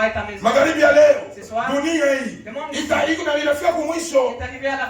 Hiki dunia kitalungula moto. Yesu eko ndio beba kanisa. Neema yeye ingie ndani ya nyumba yake. Utoke vile Lot alitoka Sodoma na Gomora. Mungu atubariki sana. Sasa Lot anaambia bibi yake tutoke. Mungu anatuita tutoke. Malaika wanasema ndio kuchoma Sodoma. Mungu wetu anasema tutoke. Malaika waliweza kusimama na kumwambia Moïse Lot, toka. Et non appelé de Dieu. Nous sommes appelés à sortir dans le monde, dans toutes les églises dénominationnelles. C'est aujourd'hui. Pas d'aimer mon frère et ma soeur. Alors Lot, il prend son voyage. Il commence à wakati walianza kutoka. Maintenant étant sorti, bibi yake ya Lot, en sortant la mama kipendano. Elle était maman kipendano. Amen. Anaanza kukumbuka kunguru ya magwe. Elle se rappelait des danses dénominationnelles. Anaanza kukumbuka ile kunguru ya magwe. Elle se rappelait des danses dénominationnelles. Yo kunguru ya magwe. Na message yabo yenyewe. Message mnao korale nga. Le message ya combien de chorales? Moya tu. Une seule chorale. Mimi niingia mule nianze tu korale tu paka moya. Sina napenda ile makorale ya mama tu napenda vitu mkongo. Tunasukuma vitu mkongo. Tunapenda. Nous sommes en train de danser. Alléluia. Meloti alimwambia kusema twende. Ndio ujumbe wakati ya mwisho. Alléluia. En dehors du message, il n'y a pas d'enlèvement. En dehors du message, il n'y a pas d'enlèvement. L'enlèvement est préparé pour les enfants de Dieu qui est l'épouse de Dieu.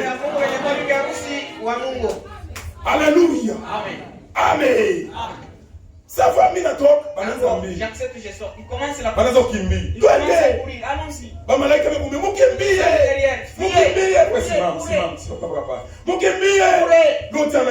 L'autre s'en va. Pour lui, c'est devant, pour la femme, c'est derrière. Allons-y, ma femme. Allons-y, ma femme. Sasa yeye anaogopa akigeuka atageuka kisuguru cha chumvi. Twende bibi yangu. Bibi anaanza kukumbuka kunguru ya mambo. Anaanza kukumbuka Safa. Utabakia. Yesu amebezwa na wewe. Mungu anatubariki sana. Mungu anatutosha kwa michezo frère. Mumisa. Kuanzia 7h mpaka 12h toujours des amusements. Kutimuna. Toujours danse. Tena kuna haya. Ni mama bale. Ce sont des mamans. Timuna na pasteur. Ils chantent devant des pasteurs comme ça. Pas tout le monde haya frère. Mais comment grand frère. Alléluia. Amen. Kipofu. Kama naongozwa na kipofu. Wote watashia wapi? Nauliza tena kipofu. Kama naongozwa na kipofu. Ataishia wapi? Alors wakati wao wanacheza michezo. Les pasteurs tapent les mains, ils applaudissent.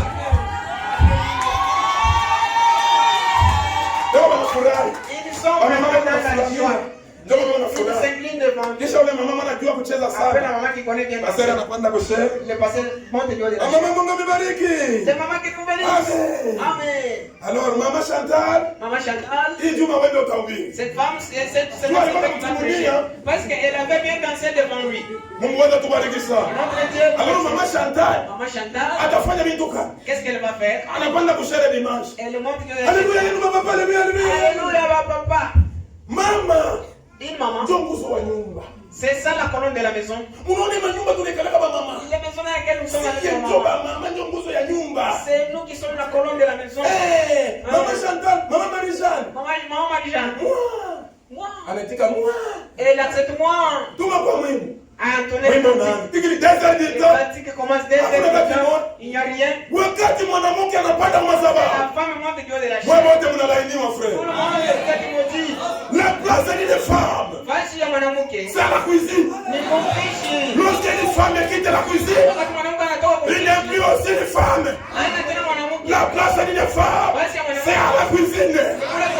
Est-ce que vous savez cela? Que Dieu vous bénisse. Que Dieu vous bénisse encore. Amen. Un homme appelé Dieu. Qui est-ce qui est appelé Dieu? Ceux qui sont appelés de Dieu. Je me réarrêter. Nous tous. Nous sommes sur la terre. Et ils achètent du Thompson. Vous aussi. Vous en achetez. Nous ne sommes pas différents. Nous ne sommes pas les mêmes masseurs. Tu vas dans la mais si nous ne sommes pas les mêmes. Nous sommes appelés de Dieu. Alléluia. Amen. Israël.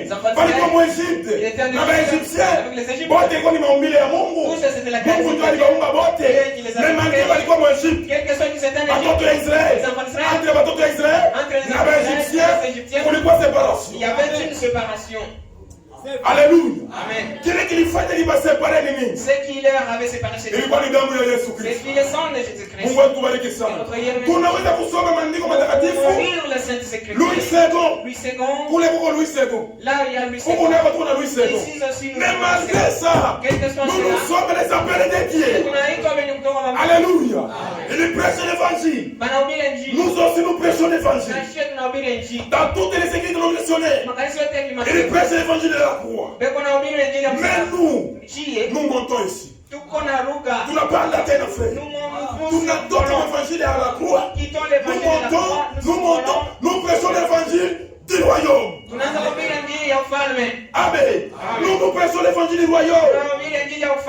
Vous savez, une royaume. Dans une royaume, il y a un roi. Amen. Vous savez cela? Hakuwezi kuwa mfalme mwenye hakuna na mfalme. Mungu wetu tubariki sana. Na wakati kuko mfalme, inalomba kukuwe mfalme. Sasa ule mfalme naye hawezi kuikala celibataire. Amen. Mfalme celibataire. Anako. Mfalme il faut qu'on a Bible. C'est pourquoi ce soir, nous prêchons l'évangile royal. L'évangile du roi. Et sa femme qui est l'épouse. Est-ce que vous comprenez? Est-ce que ça entre? Nous prêchons l'évangile du royaume. Là où il y a un roi avec sa femme. Et cet roi c'est qui? C'est le Seigneur et Jésus-Christ. Et son épouse c'est qui? C'est toi l'église qui est ici aujourd'hui. Acclamez pour le roi des rois.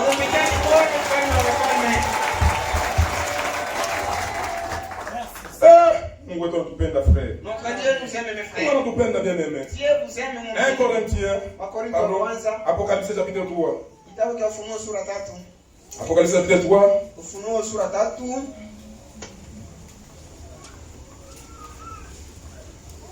Apocalypse chapitre 3. Ufunuo sura yake ya 3. Verset 21. Celui qui vaincra, je le ferai asseoir avec moi sur mon trône, comme moi j'ai vaincu et me suis assis avec mon Père sur son trône. Mungu wetu tubariki sana. Bashindaji haina ba malaika. Les vainqueurs sont pas des anges. Ba malaika na bashindaji. Bashindaji ni wewe na mimi ndio kwa dunia. C'est vous et moi qui sont kwenye kupita zambi. Penye banamuke leo wanatembea bunchi. Ndio test ya mtoto wa Mungu kwa kweli. Test pour un enfant de véritable. Pour que kwa Mkristo haina kusema wote na kuikala mponi mawe moja. Il faut upite ku test. Ya kujua kweli kama kwa Mkristo wa kweli. Haleluya. Uko na bibi kwa nyumba. Mungu anakuacha na kile tuve pembeni. Kwa wewe huyu kwenye bango la kuyu. Utajikonforme kwa makulu. Comment est-ce que tu vas te conduire là-bas? Kizazi kibaya ki frère. La génération mauvaise frère. Bantu leo unaoa bibi. Les gens aujourd'hui tu te maries. Unabeba bibi. Une femme tu na mtoto wa bibi yako unabeba yule. Tu prends même l'enfant de ta femme et tu l'épouses. Muloko yake bibi yake bibi yako unabeba na yana kwa bibi yake. Tu prends aussi ta belle-sœur devient ta femme. Wenda wewe unayua huyu ni bwana wa kadada yako. Toi aussi tu sais que c'est la femme. Sasa ulianza je? Comment tu as commencé? Moi si mnasema kama Biblia mwanamke ni kiumbe kizaifu. Dites dans la Bible la femme c'est une Il est venu, moi j'étais une créative. Qu'est-ce que j'allais faire? Qu'est-ce que j'allais faire? C'est vous qui lisez la chaîne que les femmes. Comme je suis faible, tu es vraiment idiot. Faites comme ça que ça la personne n'est pas un enfant là qui a mis au monde devait s'affaire. C'est comme ça que ça est arrivé. Aujourd'hui. Refuse de coucher avec un homme, elle couche avec un. Alléluia.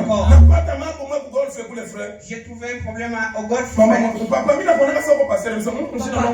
te confonds un pasteur, je ne suis pas pasteur. Non, ta vie là, je suis pasteur.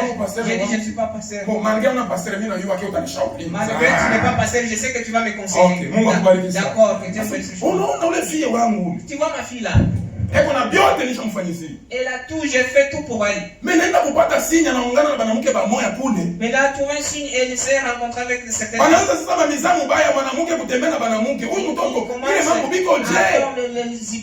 C'est comment cette histoire? C'est est-ce que vous comprenez ça? Ici, s'il n'y en a pas, la femme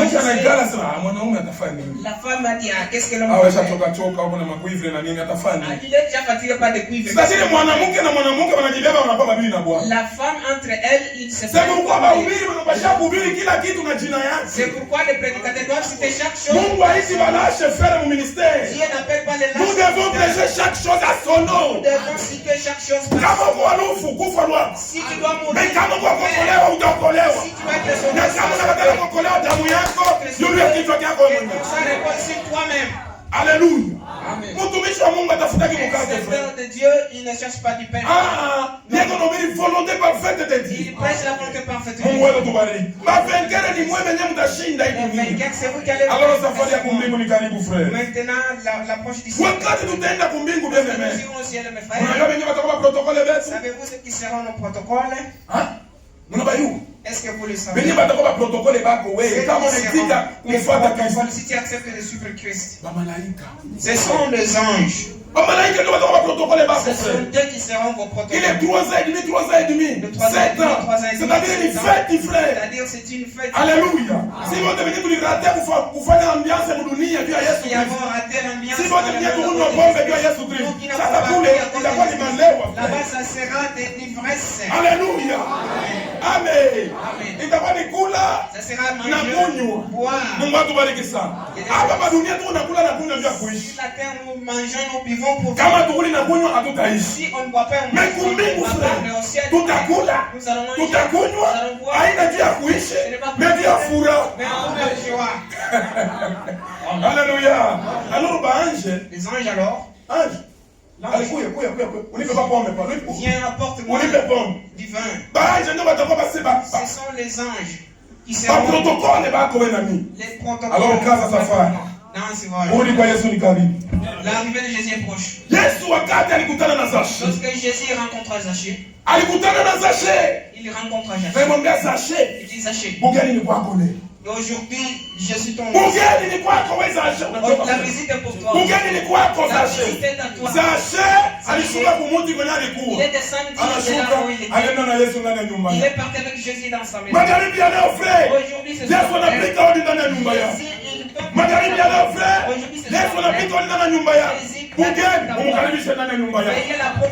Mungu atubariki sana. Alikutana na Mathieu. Il a rencontré Matthieu. Kupéage. Alimwambia Mathieu. Il dit Matthieu, suis-moi. Un homme appelé de Dieu. Mtu mwenye kuitwa na Mungu. Na Mathieu aliacha vile vyote alikuwa anafanya. Aliacha vyote na alimfuata Yesu. Na walifanya karamu kwa nyumba ya Mathieu. Basi waliweza kusema huyu Yesu pourquoi anaenda manyumba ya mapagano? Pourquoi anaitana na mapaye? Aliweza kusema nini? Muganga. Est-ce que muganga anatunzaka mtu mwenye kwa nini? Kama muganga anatunza mtu, c'est-à-dire ule mtu eko mgonjwa. Na wewe mchana wa leo uko mgonjwa. Uko mgonjwa frère. Wa roho na wa mwili. Inaomba Mungu ashuke akutunze. Hautatoka vile uliingia. Na vile vyote nilitayarisha frère, sijui na kwenye tunaende. Et tout ce que j'avais préparé, je ne sais pas où c'est. Naanza tu kwenda kwangu tu. Je m'en vais seulement là où le Saint-Esprit. Sijui sana na bakubambia. Je ne sais plus où j'ai commencé. Alléluia. Mambo ya Mungu frère kama matatu. Les choses de Dieu sont terribles. Haiti dépendre na akili ya masomo. Ça ne dépend pas de l'intellect. Ile ni masomo. Ça c'est les études. Ule ni professeur. Ça c'est le travail de professeur. Ni banani? Ule ni pédagogue. Ça c'est la pédagogie. Mais wakati Mungu anashuka mkazi. Lorsque Dieu descend. Anabeba akili ya mtu anatia pembeni. Anabeba yake anakuvalisha. Juu ya nini? Juu yako wewe. À cause de toi. Frère, est-ce que vous nous préparez quel cantique? Pas les cantiques qui... Je suis villageois, je veux dire. Je suis villageois, mes frères.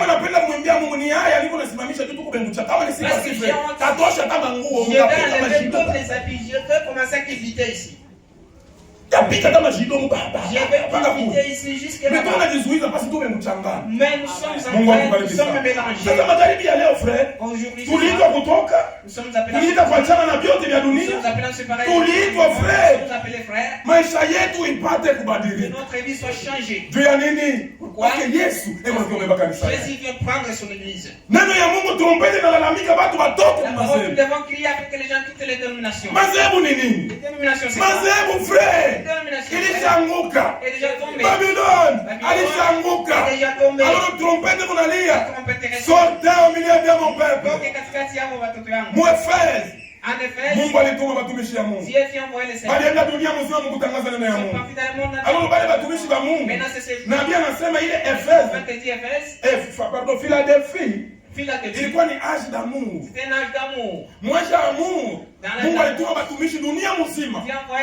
Anaenda kutangaza neno ya Mungu. Kutangaza neno ya Mungu. Alors kule sasa napenda nikuoneshe. Ndio kwenye wewe na mimi tulitoka kule. Kule makanisa. Philadelphie signifie quoi? Philadelphie signifie l'amour. Philadelphie nous sommes appelés. Alléluia. Cet âge, Dieu avait envoyé les prédicateurs par tout le monde pour aller prêcher la bonne nouvelle.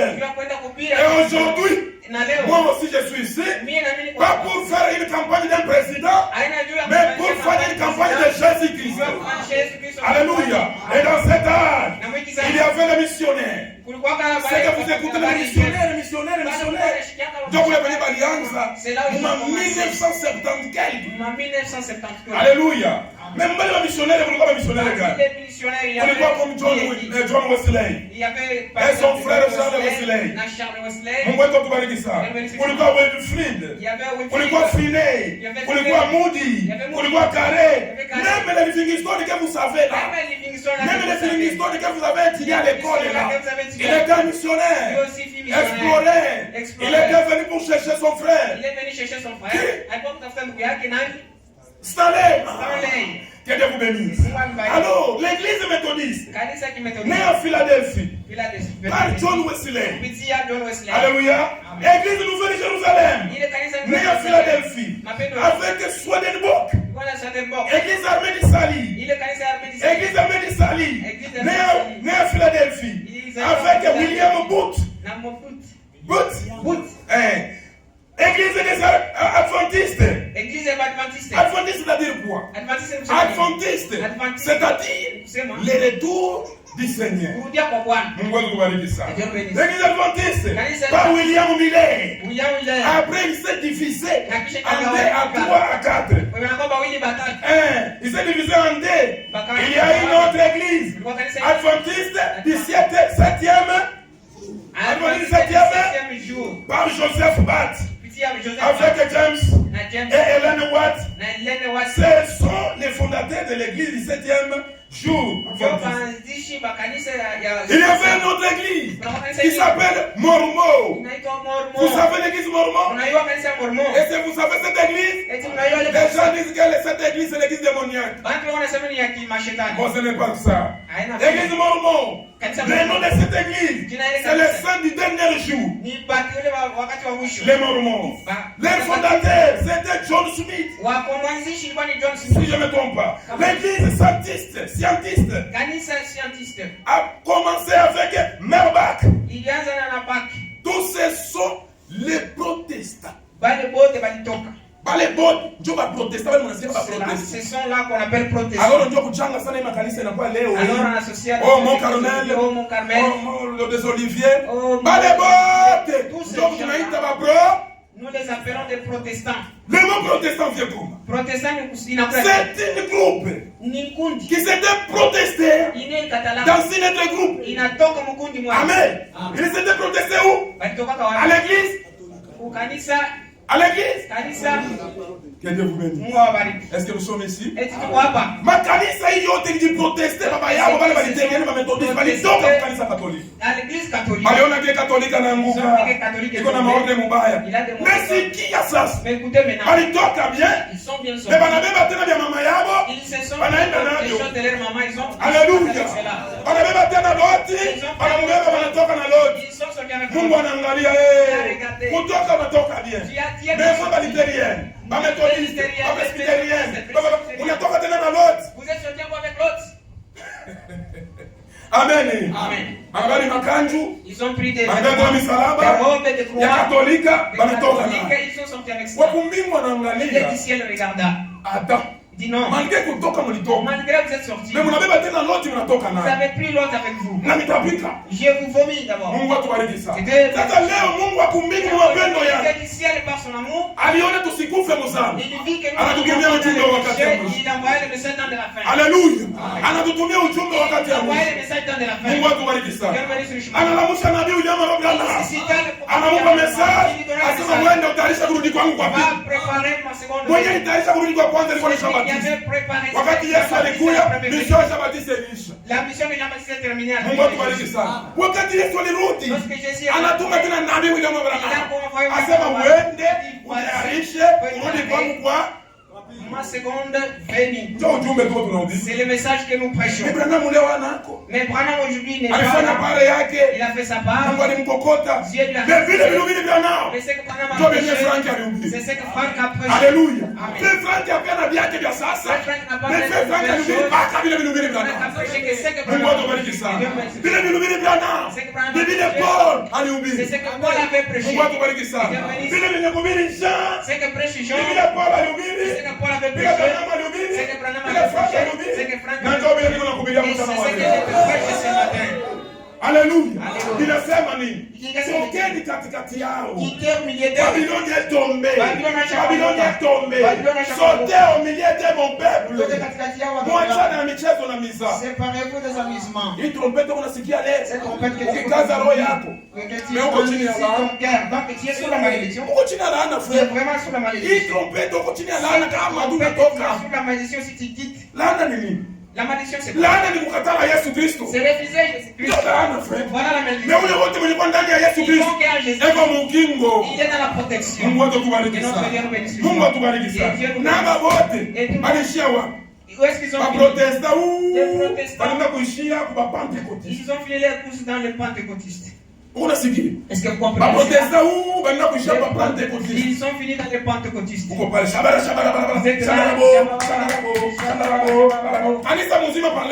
l'église parle en langue.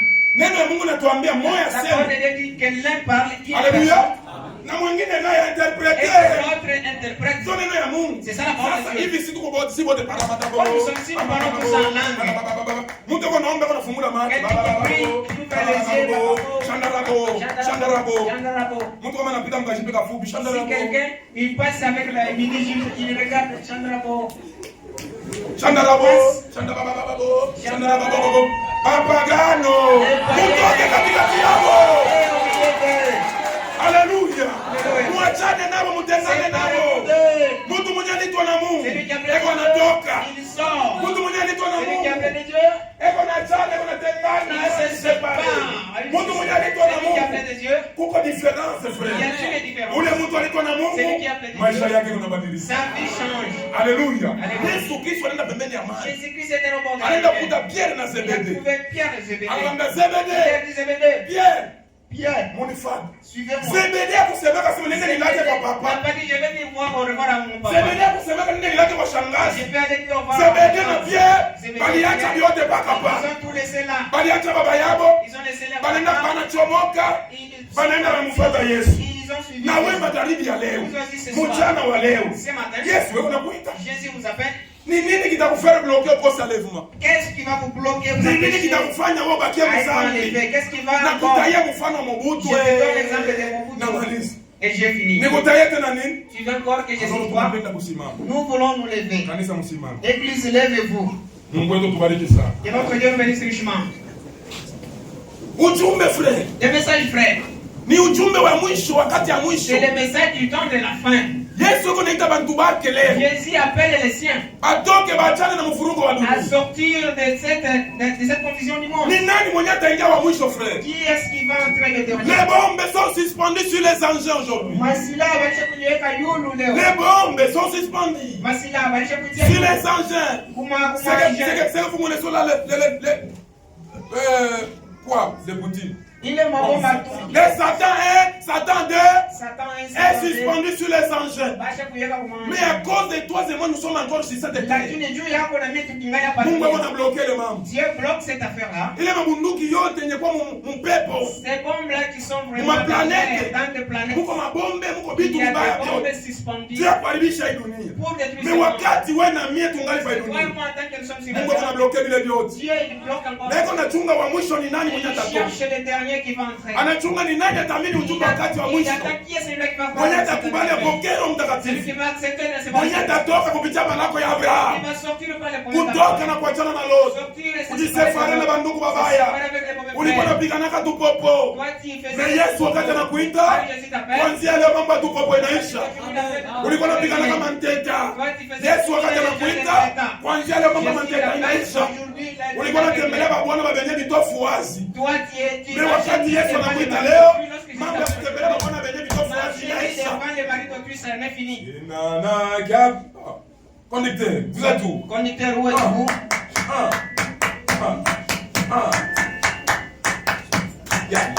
Vous êtes des militaires? Vous êtes des soldats? Les chantres? Parce que si moi j'entends, si moi je chante, on va quitter la classe. Il a bien oublié les frères de Bangaliangani. Pour vous, là, des cérémonies.